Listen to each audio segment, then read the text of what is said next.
Atlantis has always been the big one. That has been the one that everybody talked about, was this incredibly advanced civilization, and no one could figure out where it is. Right. Or if it was real.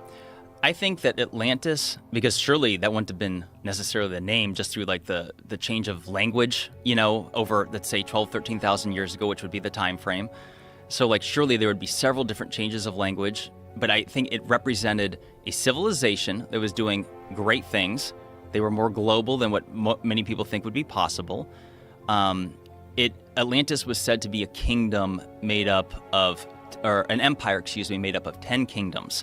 And then there was the lost city of Atlantis, which was the capital, which was said to be made up of concentric circles, 2 of water, 3 of land, and essentially that they were obliterated by a cataclysm, as passed down by Plato, although it's worth mentioning that Plato got the story of Atlantis from Solon, who was his uncle separated by 6 generations. But what most people don't realize is that Solon had traveled to Egypt, and so it's the ancient Egyptians is where that tale comes from, which makes it even more bizarre because I would argue that the most spectacular ancient civilization is the Egyptians. I mean, no disrespect to the Romans.